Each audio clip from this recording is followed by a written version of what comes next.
USA Today, Nightengale Sunday notebook that he has, where he usually puts all like the important stuff, like 3,000 words in, like buries it at the bottom.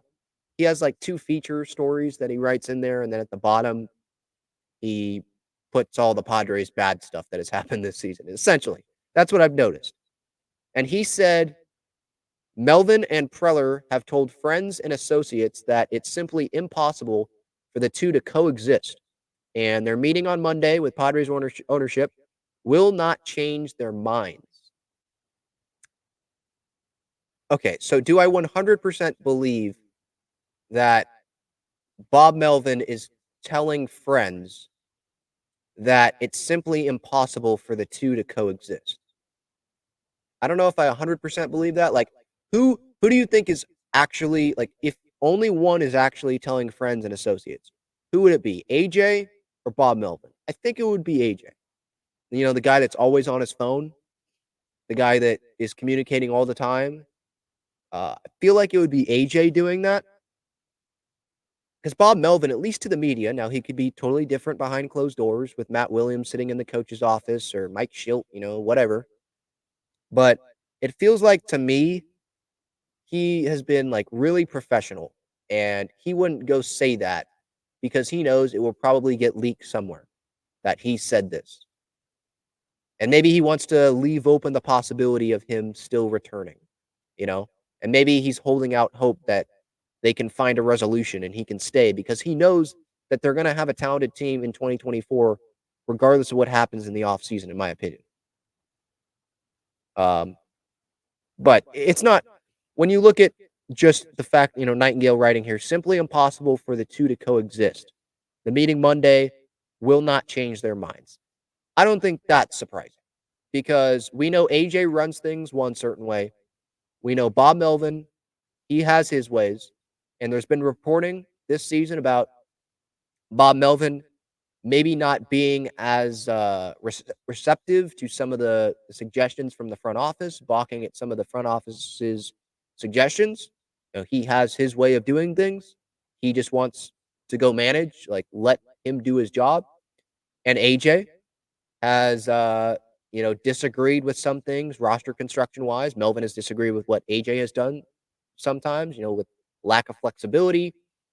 Seems like Bomel wasn't really the one that wanted to keep Matt Carpenter on the roster, but he's not the one that's the GM and maybe wants to try to trade Matt Carpenter's contract for, you know, in the offseason, his 24, the money that he's owed in 2024 and try to attach that maybe somewhere. And Melvin's just trying to save the season. So we know that there are disagreements and civil war, right? That was described in a Kevin Acee article.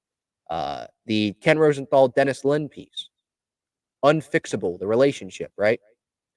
The relationship has gotten worse, is what we have read. And then there's this, like Monday's meeting's not going to change their minds.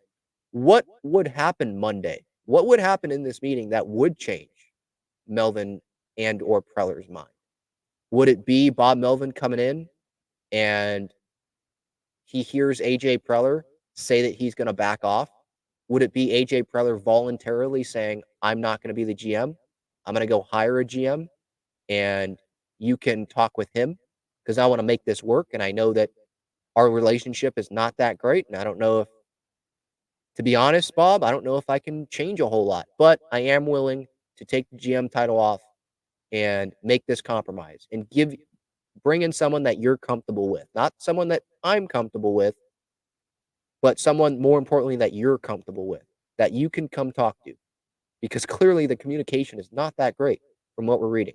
Bob Melvin, AJ Preller, they can say all they want to the media that the relationship's fine, and AJ Preller saying that they talk 5 times a day. Okay, that's a lie. 5 times a day? You mean texting? Like AJ texting a suggestion to AJ Preller? I mean, I don't think they're talking 5 times a day. Come on.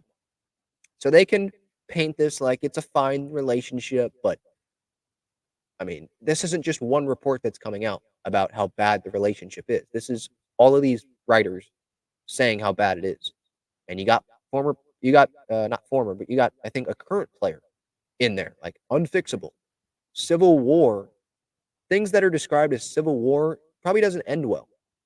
So, no, I'm not surprised that if this is true, Melvin and Preller telling people around them that they don't think Monday's meeting is going to change their minds because probably the damage has already been done. Kind of like this Padres season, right? They go on that winning streak, and maybe Monday is like the winning streak, if this makes sense, the comparison that I'm trying to make here, where, you know, there's a good conversation, but at the end of the day, I mean, they dug so deep of a hole here in this relationship that they're not going to be able to get out of it.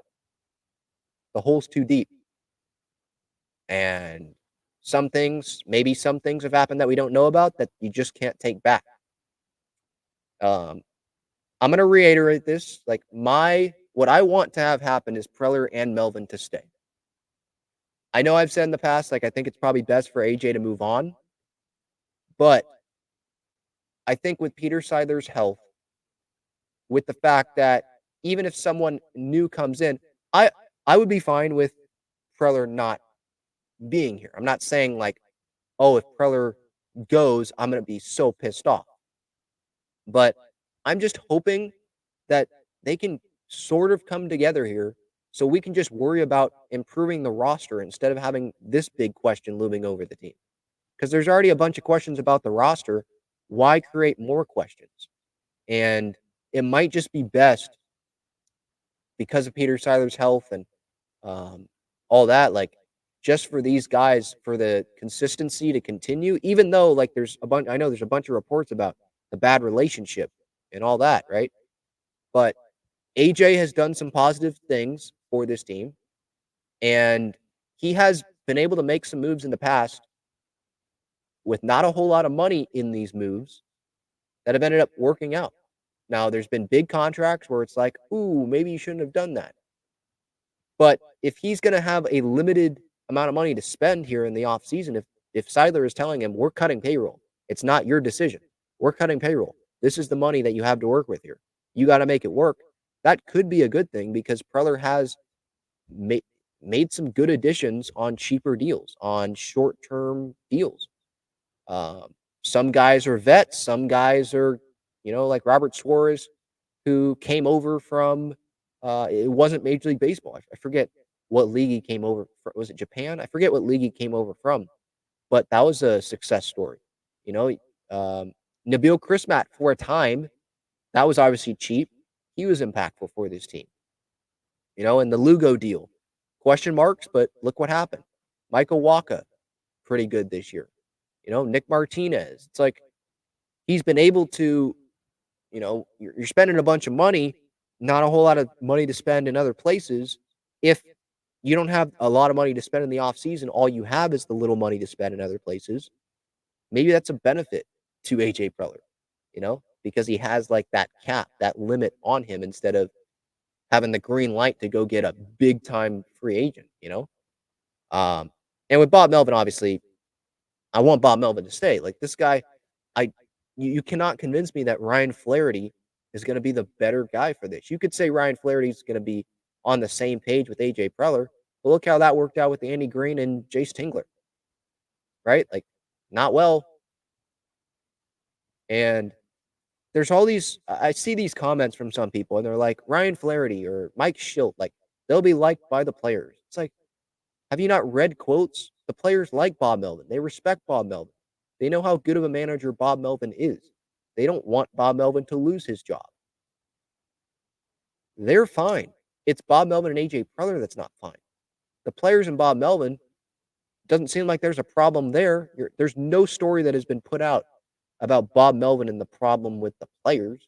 It's about Bob Melvin and A.J. Preller. It's about A.J. Preller, or it's about Manny Machado, um, teammates not feeling like they can hold him accountable and all that. So, yeah, and the Giants and now Mets, I guess, those possibilities scare me. This cannot happen again. Where Bruce Bochy, right? This is another like Bruce Bochy thing. Bob Melvin, good manager. Bruce Bochy, good manager. Had success with the Padres.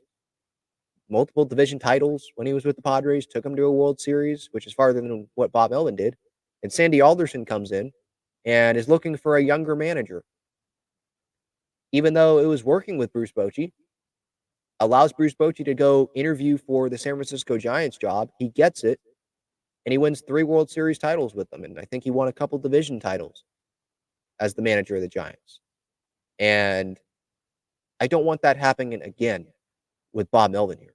Successful in 2022, everyone around baseball knows that this guy is a good manager, respected manager, and A.J. Preller or just Padres management in general, they could want to go in a younger direction, a different direction. Might not have to be younger, but different direction. Probably younger based on Melvin and how much experience he has.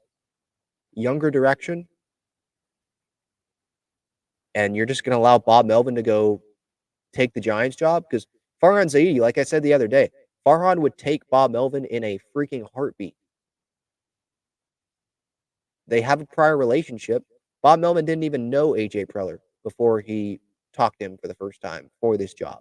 Didn't know who he was. He knows who Farhan Zaidi is. He's from the Bay Area. He played for the Giants, went to Cal, went to high school near San Francisco. Like, the connections are there. You can connect the dots there. Bob Melvin wants to work with Farhan Zaidi more than A.J. Preller. I can guarantee you that. So, yeah, I could definitely see it as a scenario. As tomorrow, the meeting doesn't go great. Bob Melvin ends up, maybe the Padres work out a trade with the Giants. I don't know. He goes and signs with the Giants, is their manager. And on opening day, or the home opener, he's in the other dugout instead of the Padres dugout. And the Padres got like Ryan Flaherty sitting there. And Bob Melvin's going to be laughing. Like, good luck with that. You think you're going to bring in a rookie manager in here and he's going to have more success than I did? Know what he's doing more than I did? Have more respect in that Padres clubhouse than I did? Good luck with that. And I don't want that to happen. Because if Bob Melvin goes to the Giants, right, that's only going to improve their shot of winning. That's not going to make their chances of winning go down. It's going to improve their chances. And free agents, Giants, by the way, have a lot of money to spend. Padres have already spent that money. Giants have a lot of money to spend. They couldn't get Arson Judge, Carlos Correa. They backed off after the physical, right? They've got money there. Don't know if it's Otani or Soto in a couple years or Snell, whatever. But they've got money, and free agents will be appealed probably because they saw the Giants were hanging in there with Gabe Kapler and no superstars on that team. They were hanging in there. And they could sit there and be like, well, they made the playoffs in 2021. That wasn't that long time ago. They were hanging in there for a lot of this season with Gabe Kapler and no superstars. And now they have Bob Melvin, who knows what he's doing. And I can come in here and be a superstar. I think some free agents would be pretty happy going to the San Francisco Giants. Would they rather be managed by Ryan Flaherty or would they rather be managed by Bob Melvin? I think we all know the answer to that question. Now, the Padres could sit there and say, well, we're a better franchise. We have a better shot to win in 2024 than the Giants do. And I would probably agree with that. But if Bob Melvin goes to the Giants, maybe he is re-energized and he's not going to get drained out by A.J. Preller through 2024 and be like, I'm done. I can't do this anymore. Maybe he'll sign a 3-year deal. I think Bob Nightengale mentioned like maybe 3 years, $12 million, so $4 million a year. He's owed $4 million by the Padres in 24, so that would work out. And the Giants could get even more years out of him than the Padres would get out of Bob Melvin. So it's a possibility. Simply impossible for Preller and Melvin to coexist with the Padres. I hope that's not Bob Melvin. I hope it's because it's A.J. Preller that is making this simply impossible. And I feel like that's what it is.